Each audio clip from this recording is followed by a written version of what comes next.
नमस्कार, स्वागत है आप सभी का। आपके साथ मैं हूं स्वप्निल। बुलेटिन में दिखाएंगे तमाम बड़ी खबरें देश विदेश से। नए कश्मीर की नई तस्वीर आपको दिखाएंगे और साथ ही गुपकार पर गदर की भी बात करेंगे और साथ ही बताएंगे चीन को कैसे लगा एक और झटका। और तीनों बड़ी खबरों की ये तस्वीरें आप अपने टीवी स्क्रीन पर देख पा रहे हैं। इन तीनों खबरों के बारे में विस्तार से बताएंगे, लेकिन शुरुआत करेंगे प्राइम 25 से।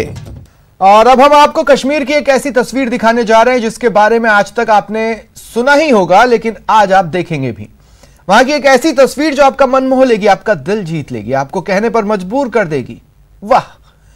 वीडियो में आपको शाबाश वाह वाह की आवाजें भी सुनाई देंगी। ये एक आतंकी के अपने चाचा से मिलने की दिल जीत लेने वाली तस्वीर है। दरअसल बड़गाम के चाडूरा में सुरक्षा बलों ने आतंकियों को घेर लिया। एनकाउंटर में 2 आतंकी मारे गए। इसी बीच सुरक्षा बलों को पता चला जो आतंकी घिरा हुआ है, बचा हुआ है, उसका रिश्तेदार पास में ही रहता है। सुरक्षा बलों ने आतंकी जहांगीर के चाचा को बुलाया, उनसे अपील करवाई। सुरक्षा बलों की यह तरकीब काम भी कर गई। उसके आगे क्या हो रहा है आप खुद देखिए और सुनिए।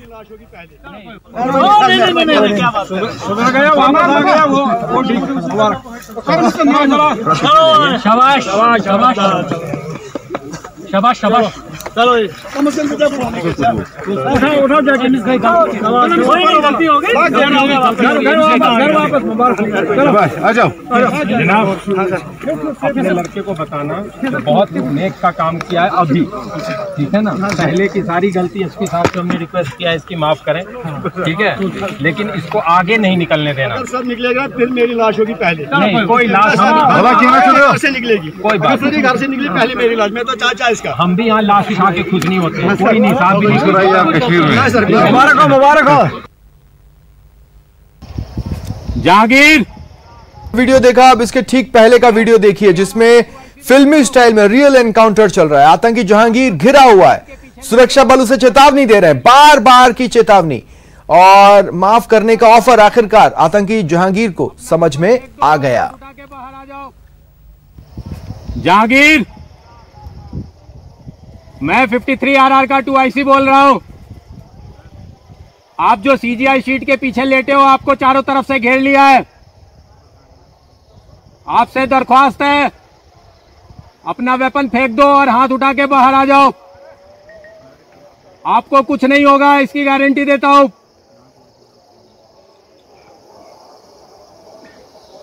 जहांगीर, मैं आपसे फिर एक बार दरख्वास्त कर रहा हूं। मैं 53 RR का 2IC आपसे रिक्वेस्ट कर रहा हूं, खुदा के वास्ते, अपने घर वालों के वास्ते, अपना हथियार फेंक दे, हाथ ऊपर कर बाहर सरेंडर कर दे। मैं आश्वासन देता हूं आपको कुछ नहीं होगा। सेना की कोशिशें कामयाब हुई और आतंक की शरण में चला गया कश्मीरी युवक वापस लौट आया। सेना के जवानों ने जिस भरोसे के साथ उसे नापाक दुनिया से बचाया, वो हिंदुस्तान के अलावा शायद ही कोई मुल्क करता होगा। कुछ ऐसा ही भरोसा उन नौजवान कश्मीरियों को भी दिखाना होगा जो नफरती ताकतों के बहकावे में आकर सेना के खिलाफ खड़े हो जाते हैं।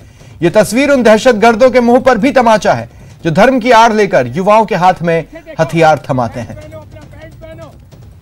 और आगे आओ, इधर ही आगे आओ, इधर इधर इधर इधर रुक जाओ।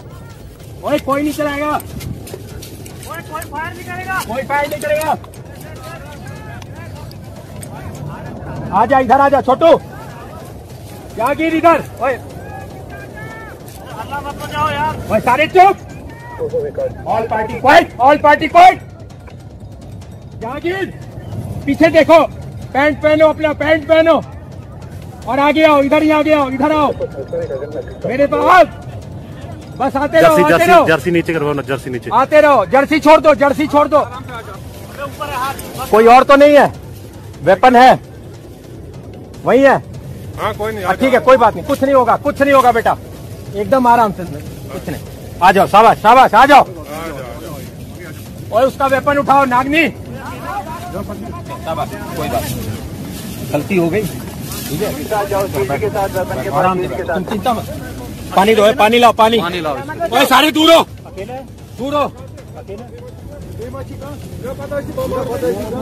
चलो कोई बात नहीं, दूर हो जाओ सारे, दूर प्लीज।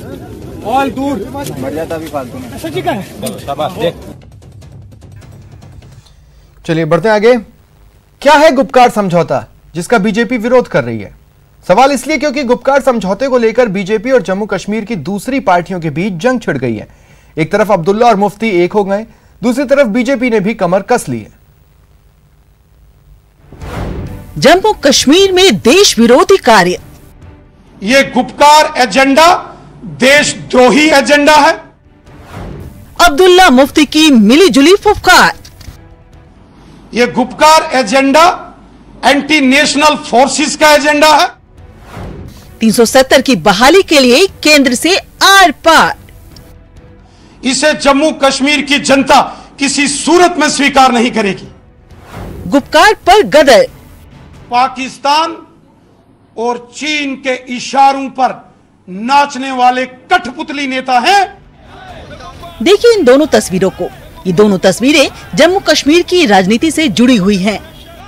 एक तरफ सारे विपक्षी मिलकर दो दो हाथ करने की रणनीति बना रहे हैं, तो दूसरी तरफ बीजेपी सड़क पर उतर आई है।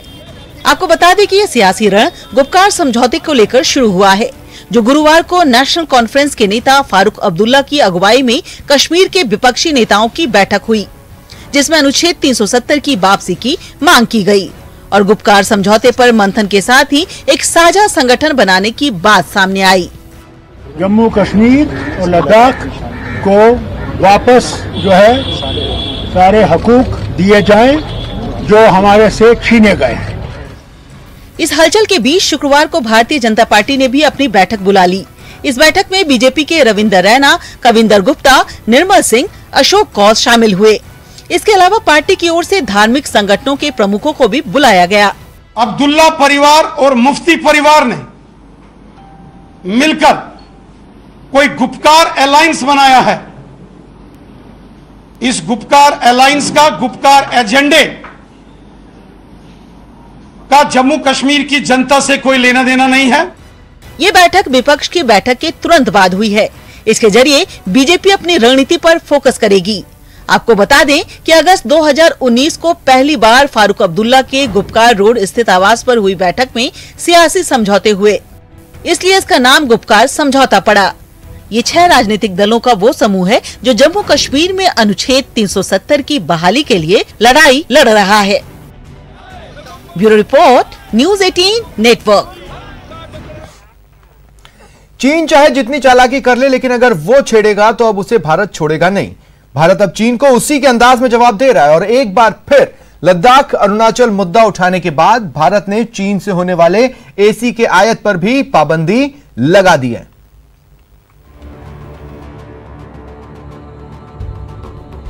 चीन को एक और झटका, अब एसी के आयात पर फटका। जैसा करेगा वैसा पाएगा चीन, छेड़ेगा तो छोड़ेंगे नहीं। तनातनी तो मई से ही जारी है, लेकिन अब एक बार फिर चीन ने ऐंठना शुरू कर दिया है, तो भारत ने भी फिर से उसे एक करारा आर्थिक झटका दिया है। नियत में होगी खोट तो लगेगा नोट का चोट।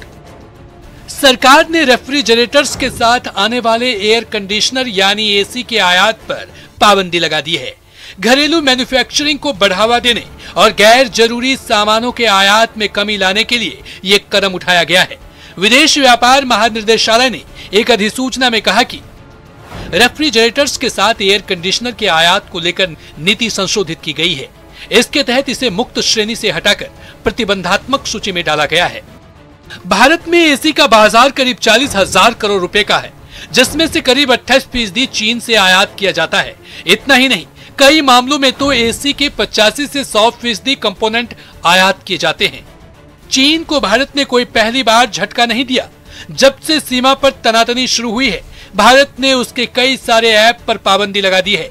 इतना ही नहीं, जुलाई महीने में भारत सरकार ने रंगीन टेलीविजन सेट के आयात पर बैन लगा दिया था। तो वहीं जून में सरकार ने कार, बसों और मोटरसाइकिल में उपयोग होने वाले नए न्यूमेटिक टायर के आयात पर पाबंदी लगाई थी। सिर्फ पाबंदी ही नहीं, भारत ने चीन को चेतावनी भी दी है। भारत ने चीन से दो टूक शब्दों में कहा है कि उसके आंतरिक मामलों में दखलंदाजी करना बंद करे। China has no locus standi to comment on India's internal matters. We hope that countries will not comment on India's internal matters as much as they expect the same for others. अब सवाल है कि चीन को मिर्ची क्यों लगी है, तो वो भी जान लीजिए। इसकी वजह यह है कि ये धमाका सुनकर चीन का दिल बैठ गया है। ये शुरुआत है उस टनल की जिसके जरिए कारगिल को श्रीनगर से जोड़ा जाना है। जॉर्जिया टनल का काम शुरू हो चुका है। ये 14.2 किलोमीटर लंबी सड़क सुरंग है। दरअसल भारत ने सीमाई क्षेत्रों में बुनियादी ढांचे को मजबूती दी है, उससे चीन की नींद उड़ी हुई है। हाल में रक्षा मंत्री राजनाथ सिंह ने उत्तर से पूरब तक के सीमाई इलाकों में करीब 4 दर्जन पुलों का उद्घाटन किया है। इससे चिढ़े चीन ने लद्दाख और अरुणाचल पर अपना दावा ठोका तो भारत ने उसकी बोलती बंद कर दी है। Bureau report, news 18 network. वक्त एक ब्रेक का। ब्रेक के बाद बात गुर्जरों के महापंचायत की।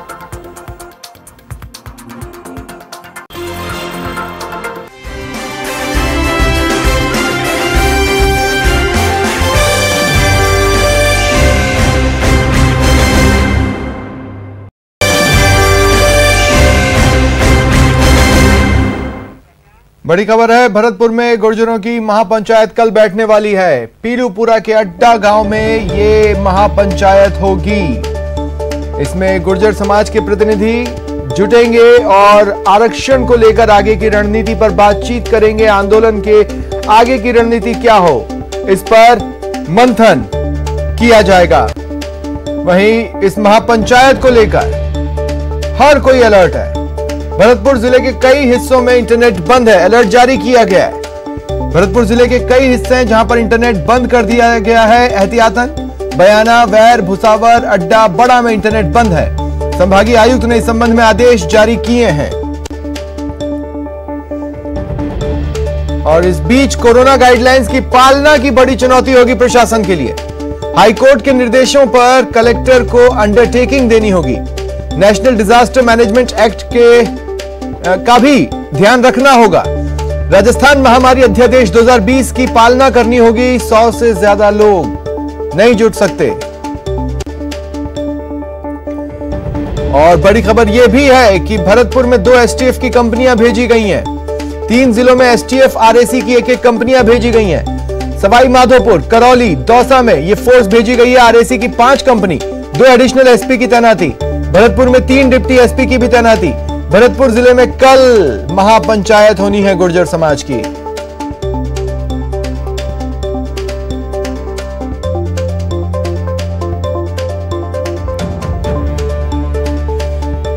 राज्य सरकार से नाराज गुर्जर नेता आगामी रणनीति बनाने के लिए कल अड्डा में जुटेंगे। आज जोधपुर हाईकोर्ट में आरक्षण पर सुनवाई टल गई। अगली सुनवाई कोर्ट ने 21 अक्टूबर तक टाल दी है। साथ ही दौसा में गुर्जर समाज के नेताओं ने जगह जगह पीले चावल वितरित किए और लोगों से अधिक महापंचायत स्थल पर पहुंचने की अपील की।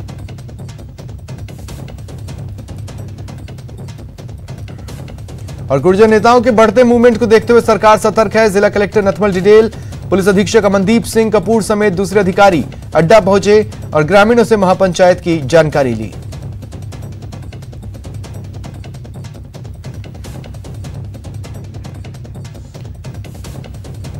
वहीं दौसा में गुर्जर समाज के नेताओं ने जगह जगह जाकर पीले चावल वितरित किए और गुर्जर समाज के लोगों को पंचायत स्थल पर पहुंचने की अपील की। जिला देवनारायण मंदिर पर समाज के प्रबुद्ध बुजुर्गों के साथ, युवाओं के भविष्य के लिए पीलूपुरा के गांव अड्डा में कर्नल किरोड़ी बैंसला जी की अध्यक्षता में महापंचायत रखी जा रही है। फरवरी 2019 के समझौते की पालना नहीं हो रही है।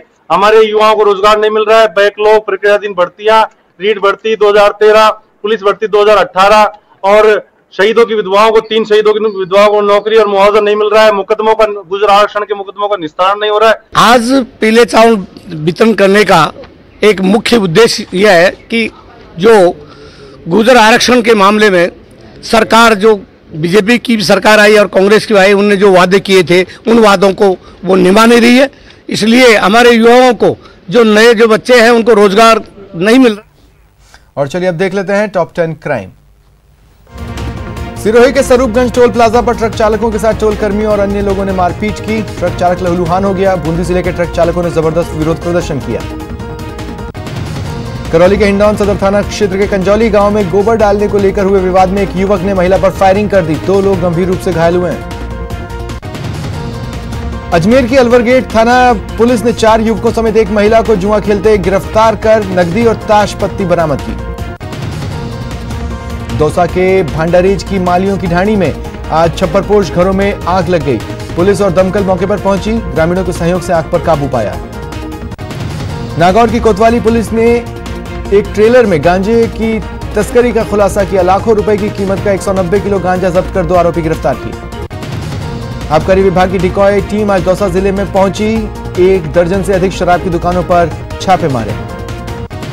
करौली के मंडरायल कस्बे की पंचायत समिति में घूसखोर लेखा सहायक को 2000 रुपए की रिश्वत लेते करौली एसीबी टीम ने धर दबोचा। धौलपुर जिले की बसेड़ी थाना पुलिस ने हथकढ़ शराब बनाने और बेचने वालों के खिलाफ कार्रवाई की, छापा मारकर 2 लोगों को गिरफ्तार किया। अजमेर के किशनगंज थाना पुलिस ने 5 सटोरियों को गिरफ्तार किया, उनके पास से 16,000 की नकदी भी बरामद हुई। अजमेर में पुलिस ने डीजल चोरी के आरोपी को गिरफ्तार किया। दौसा निवासी ट्रांसपोर्ट कारोबारी ने ड्राइवर पर डीजल चोरी का केस दर्ज कराया था। फिलहाल इतना ही, नमस्कार।